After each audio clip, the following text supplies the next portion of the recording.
चलिए बच्चों, तो ये सब हमने कहा। अच्छा, अब प्लांट को नाइट्रोजन मैंने आपको बताया कि कहाँ से मिल जाता है। अब इसके बाद इसके डेफिशिएंसी सिम्टम देखते हैं कि अगर ये ना मिले तो क्या होता है।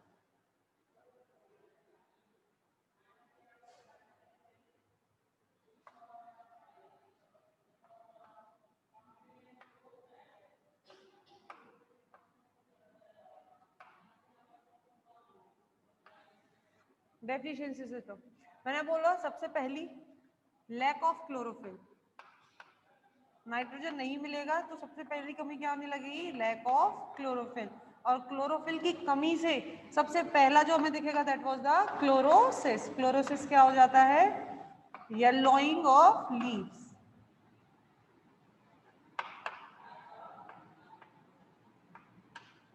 Yellowing of leaves. और ये येलोइंग ऑफ लीव्स सबसे पहले मैंने अभी आपको थोड़ी देर पहले बताया किसमें देखने को मिलता है हमें, मैच्योर लीव्स में। सबसे पहले हमें ये किसमें देखने को मिलता है, मैच्योर लीव्स में। क्यों मैच्योर लीव्स में क्यों देखने को मिलता है, क्योंकि जो आपका नाइट्रोजन है वो कहाँ जाता है, मैच्योर लीव्स से पहले कहाँ जाता है, यंग लीव्स में। कहाँ जाता है, यंग लीव्स में। अगर नाइट्रोजन की कमी कम है तो सबसे पहले आपको नाइट्रोजन की जो कमी है वो हो रही है, लेकिन थोड़ी थोड़ी है, ज्यादा नहीं है, तो सबसे पहले आपको मैच्योर लीव्स पीली देखने को मिलती हैं। लेकिन अगर नाइट्रोजन की कमी बढ़ती जा रही है, ठीक है, तो फिर वो आपको यंग लीव्स में भी देखने को मिलती हैं। और यंग लीव्स कैसी हो जाती है बच्चों, यंग लीव्स स्ट्रेटेंड हो जाती हैं, स्ट्रेटेंड एंड लेस एक्सपैंडेड। कैसी हो जाती हैं, लेस एक्सपैंडेड। ठीक है, क्यों, मैंने आपको बोला क्योंकि यंग लीव्स की क्या नहीं होगी, ग्रोथ नहीं होगी, स्ट्रेट हो जाएंगे और कम चौड़ेंगी। ठीक है ना, वहीं की वहीं रुक जाएंगे, बिल्कुल स्ट्रेट हो जाएंगी। ठीक है, और क्या देखने को मिलता है, अभी मैंने आपको थोड़ी देर पहले बोला कि प्रोटीन क्या है, प्रोटीन फॉर्मेशन भी नाइट्रोजन। तो प्रोटीन क्या होने लगता है, कम होने लगता है, प्रोटीन डिक्रीजेस। ठीक है, प्रोटीन डिक्रीजेस। अगला टिलरिंग। टिलरिंग किसे बोलते हैं, दालों में, व्हीट में। व्हीट आपके जितने भी वैसे प्लांट्स हैं जैसे कि व्हीट है, मेज है, इन सब में टिलरिंग होने लगती है, यानी कि दाना लगने लगता है। ठीक है ना, फूल लगता है उसके बाद दाना लगता है, तो वो नहीं होगी। ठीक है, तो टिलरिंग सीजेस यानी कि रुक जाएगी। और नाइट्रोजन की कमी से क्या होगा भाई, प्लांट की ग्रोथ रुक जाएगी, प्लांट ग्रोथ सीजेस, प्लांट की ग्रोथ रुक जाएगी। और इसके अलावा इंपॉर्टेंट कैरेक्टर जो आपको देखने को मिलेगा इसकी डेफिशिएंसी से, वो क्या होता है, जो वीन्स होती हैं, जो वीन्स होती हैं, वीन्स क्या होती है, मतलब वो जो लीव्स को जो खाना और पानी लेकर जा रही है, लीव्स से खाना लेकर जा रही है और लीव्स के लिए पानी लेकर जा रही है। ठीक है ना, वो सब चीजें, वो जो वीन्स है, और petiole, veins of leaves, leaves की और किसकी, पिटियोल की, एंड पिटियोल क्या होने लगती हैं, रेडिश एंड ब्लूइश। कैसी होने लगती है, रेडिश और ब्लूइश। ठीक है ना, कैसी होने लग रही है बच्चों, रेडिश एंड ब्लूइश। ठीक है, तो ये कुछ कैरेक्टर्स हैं और बाकी के आपकी बुक में दिए हुए हैं, but these are the important characters. ये कैसे हैं बच्चों, इंपॉर्टेंट कैरेक्टर्स हैं। ठीक,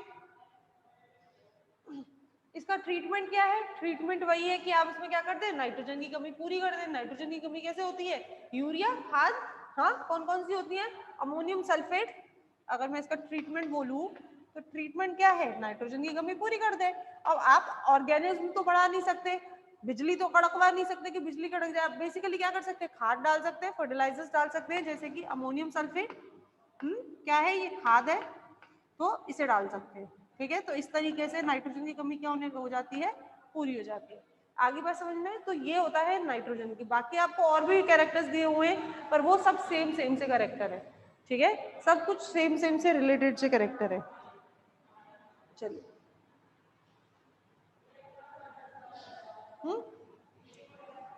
अगला है आपका फॉस्फोरस।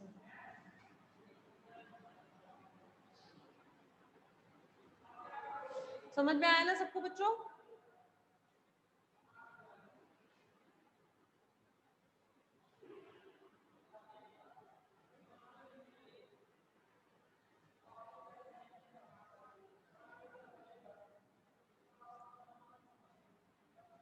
ठीक। अगला क्या है, फॉस्फोरस।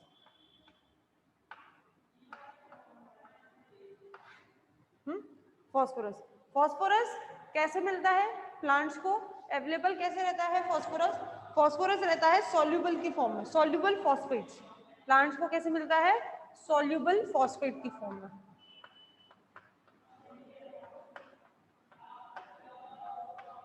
आपको फॉस्फोरस साइकिल आप लोगों ने शायद नहीं पढ़ी है, पढ़ाया नहीं है, पर फॉस्फोरस कहाँ से आता है? जैसे कि मैं आपको बताऊं, बोन्स में, हमारे बोन्स में होता है बच्चों फॉस्फोरस, ठीक है, बोन्स में भी है हमारे फॉस्फोरस।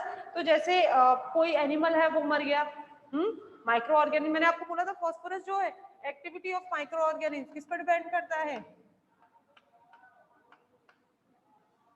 किस सॉइल में माइक्रो ऑर्गेनिज्म की एक्टिविटी कितनी है इस पर भी डिपेंड करेगा। क्यों? क्योंकि किसमें होता है ये जो ग्वानो, ग्वानो क्या है? Excretory material of the birds. Guano क्या है? Excretory material of the birds, उसके अंदर भी फॉस्फोरस होता है।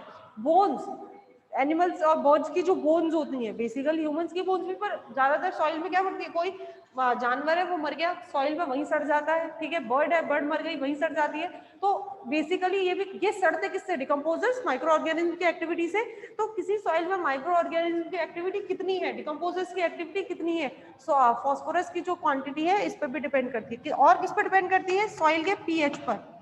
किस पर डिपेंड करती है? सॉइल के पीएच पर। सॉइल का पीएच क्या भाई, आप इसको डायरेक्टली माइक्रो ऑर्गेनिज्म की एक्टिविटी से जोड़ सकते हैं। अगर पीएच बहुत ज्यादा बेसिक हो जाएगा या बहुत ज्यादा क्या हो जाएगा, एसिडिक हो जाएगा, तो भी सॉइल में क्या होगी, माइक्रो ऑर्गेनिज्म की एक्टिविटी कम हो जाएगी, ठीक है। और किस पे? एनायन एक्सचेंज वगैरह ये सब होते हैं, पर बाकी आप ये दो बेसिकली आप ये सिर्फ दो याद रखें। अब इसके फंक्शंस की अगर मैं बात करूं कि इसके फंक्शंस क्या क्या है, किस किस चीज में ये काम आता है, सबसे पहले हम किसकी बात करते हैं? इसके फंक्शंस की। तो सबसे पहला फंक्शन क्या? एज एन एनर्जी मॉलिक्यूल,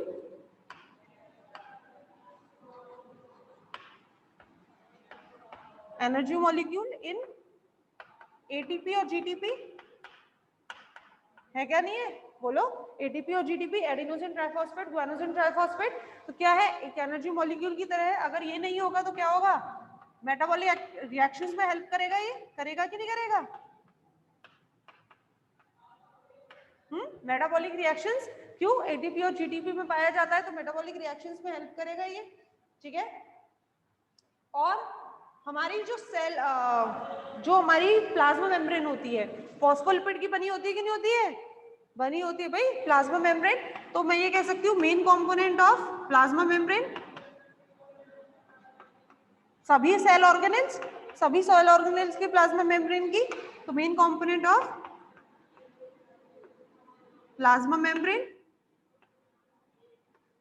अच्छा, कहाँ पे पाया जाता है ये सबसे ज्यादा? ये सबसे ज्यादा एज एन स्टोरेज ऑर्गन्स, जैसे कि फ्रूट्स में, ठीक है ना, सीड्स में सबसे ज्यादा पाया जाता है। कहाँ पर? फ्रूट्स में, सीड्स में सबसे ज्यादा इसकी क्वांटिटी होती है, किसकी? फॉस्फोरस की, ठीक है। और किसमें हेल्प करता है ये, और इसका फंक्शन क्या है? ये मेरिस्टेमेटिक सेल्स में, मेरिस्टेमेटिक सेल्स में बहुत होता है, मेरिस्टेमेटिक सेल्स में बहुत होता है। यानी कि इसकी, अगर मैं प्लांट में बात करूं, प्लांट में इसकी कमी से, इसकी डेफिशिएंसी से, अगर इसकी कमी हो जाएगी फॉस्फोरस की, तो क्या फर्क पड़ेगा? कैम्बियम, कैम्बियम की ग्रोथ रुक जाएगी भाई, कैम्बियम सीज, कैम्बियम हमारे root cambium, shoot cambium, root apex, shoot apex, इन सब का फॉर्मेशन किसके किससे होता है? कैम्बियम से होता है कि नहीं होता है?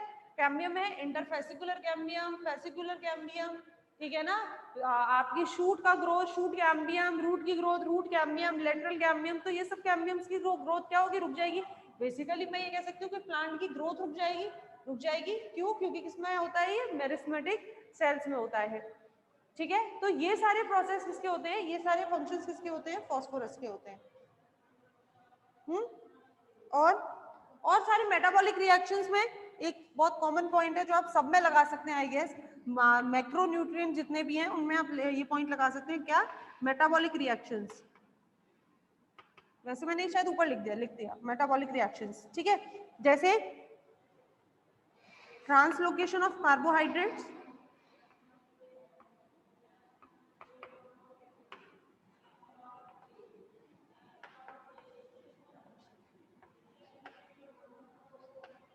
ठीक है। कार्बोहाइड्रेट्स का क्या कर सकता है, ये ट्रांसलोकेशन करता है। नीचे का दिख रहा है क्या, नहीं दिख रहा ना, चलिए ये आपका यहाँ लिख दे रही हूँ।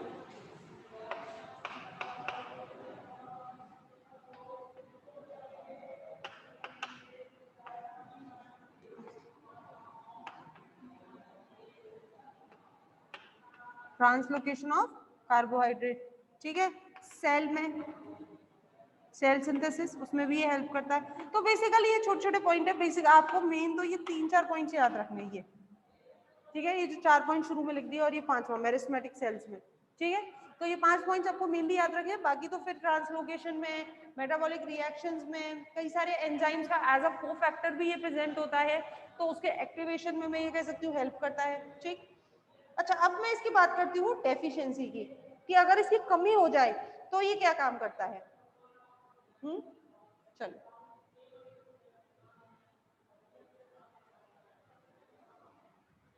इसकी कमी हो जाए तो क्या होता है,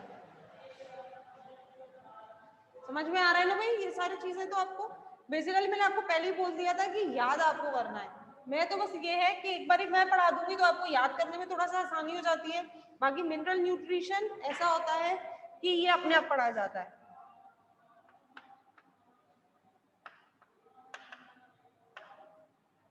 डेफिशिएंसी, सबसे पहले डेफिशिएंसी तो क्या है, अगर ये नहीं होगा तो एनर्जी मॉलिक्यूल फॉर्म नहीं होंगे तो मेटाबॉलिक रिएक्शंस रुक जाएंगी, सभी मेटाबॉलिक रिएक्शंस क्या हो जाएंगी, रुक जाएंगी।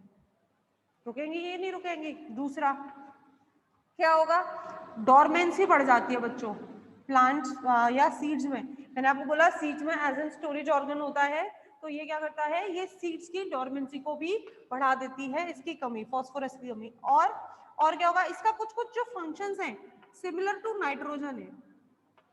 कौन कौन से फंक्शन इसके सिमिलर टू नाइट्रोजन है, ठीक है। जैसे येलोइंग ऑफ लीव्स, पत्तियों का पीला पड़ना, और reddish and bluish of beans. Beans जो खाना और पानी ले जाती हैं, उन बीन्स का रेडिश और ब्लूइश नीला पड़ जाना, ठीक है। प्लांट्स में उसका नीला पड़ जाना। और अभी मैंने आपको थोड़ी देर पहले बोला क्या, अभी मैंने जब मेरिस्मेटिक सेल्स बोले थे तो बताया था कैम्बियम इनएक्टिव, कैम्बियम इनएक्टिव हो जाएगी,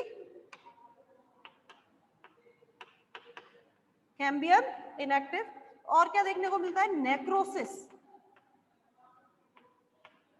क्या देखने को मिलता है बच्चों, नेक्रोसिस। नेक्रोसिस मतलब उसका पार्ट, प्लांट पार्ट का क्या होना, मरना, ठीक है। प्लांट पार्ट का क्या हो जाता है, मरना हो जाता है। इसको एक डिजीज भी बोलते हैं, एक्सक्यूज मी, नेक्रोसिस, इसको एक डिजीज भी है। मैं यहाँ लिख दे रही हूँ, डिजीज कौन सी है, sickle leaf cell disease, sickle leaf disease. Sickle leaf disease, sickle leaf disease क्या होता है, पत्ती पत्ती के वीन्स ट्रांसफर हो रही है, ये वीन्स क्या हो गई, अफेक्टेड हो गई। तो इन वीन्स के, ये जो पीटियोल है वीन्स के, इनके पास वाला एरिया ये क्या होने लगता है, डेड होने लगता है, मरने लगता है। इसमें नेक्रोसिस होने लगता है, सेल्स का नेक्रोसिस होने लगता है, उनमें क्लोरोसिस होने लगता है, कुछ भी आप कह सकते हैं, ठीक है। और जो लीव्स अभी तक ये जो स्ट्रक्चर में बनाई है, लीव्स ऐसे ना होके ऐसे डिफॉर्म, एसिमेट्रिक हो जाती है। कैसी हो जाती है लीव, एसिमेट्रिक,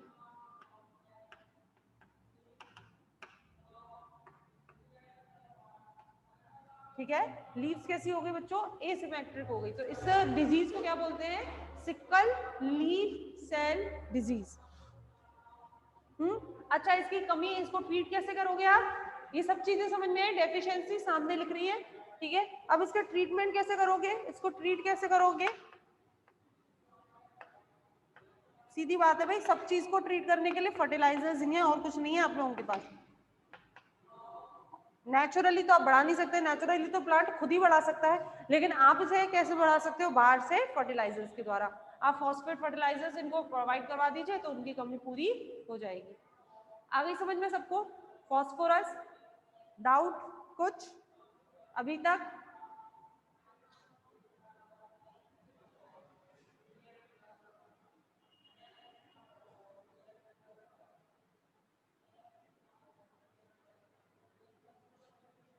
चलो, तो ये हो गया आपका फॉस्फोरस।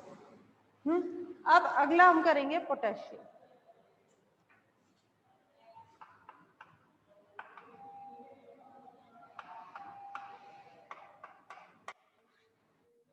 पोटेशियम, पोटेशियम प्लांट्स को अगर मैं बोलूं कोई ऐसा मैक्रोन्यूट्रिएंट्स नहीं है, कोई ऐसा मैक्रोन्यूट्रिएंट वाला कि ये नहीं है कि भाई नहीं मिलेगा तो मतलब प्लांट्स को हम कहाँ से दें, बाहर से दें, नहीं। प्लांट्स को ये कहाँ से मिलता है? रॉक्स से।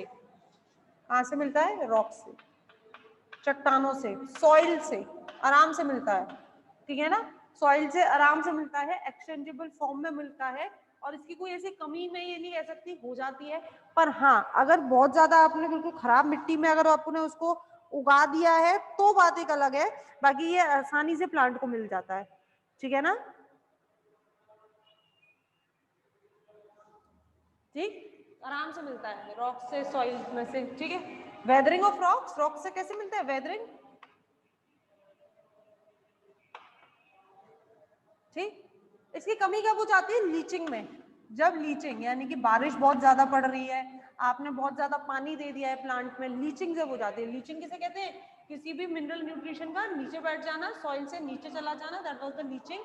तो आपने उसको पानी ज्यादा दे दिया है, बारिश ज्यादा हो गई, तो उस टाइम पे लीचिंग हो जाती है, तो उस टाइम में पोटेशियम की कमी प्लांट्स में हो जाती है। वरना प्लांट्स में पोटेशियम की कमी एज सच नहीं होती, क्योंकि इजिली अवेलेबल होता है और काफी सारी काम क्वांटिटी में होता है, ठीक। चलिए, अब इसके बाद बात करते हैं इसके फंक्शंस की, किस किस काम में आता है। फंक्शंस की बात करते हैं, तो सबसे पहला तो मैंने आपको सीधे सीधे जो पढ़ाया है वही आप लिख देंगे, opening and closing of stomata पढ़ा दिया है भाई, ये तो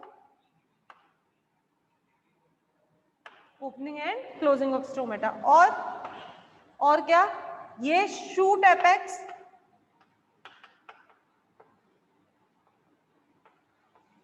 और रूट एपेक्स में काम आता है, यानी कि एक्टिवेशन में required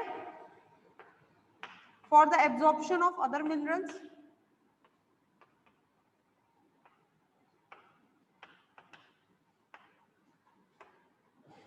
दूसरे जो मिनरल्स होते हैं उनके एब्जॉर्प्शन में इसको जरूरत पड़ती है, दूसरे मिनरल्स को एब्जॉर्ब करने में इसको जरूरत पड़ती है। ये कहाँ होता है? सेल सेप एंड साइटोप्लाज्म में सबसे ज्यादा पाया जाता है, सेल सेप में, यानी कि साइटोप्लाज्म सेल सेप में ये पाया जाता है। और सेकेंडरी रिएक्शंस, प्लांट्स का चौड़ा होना, वुडिंग होना प्लांट्स में, ठीक है, सेकेंडरी ग्रोथ होना, उन सब में होता है। और क्या चीज है भाई इसकी? बायोकेमिकल रिएक्शंस, कार्बोहाइड्रेट्स वगैरह, कार्बोहाइड्रेट्स हैं, फैट्स हैं, उन सब में इसका बहुत ज्यादा योगदान होता है। तो बेसिकली ये सब किसके होते हैं? पोटेशियम के नेचर होता है, पोटेशियम की वजह से होता है, ठीक है।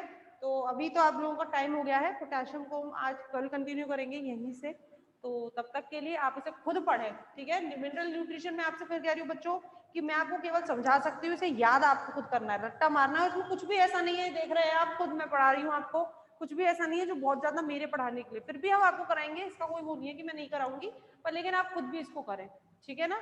चलिए, तब तक के लिए शुक्रिया, धन्यवाद।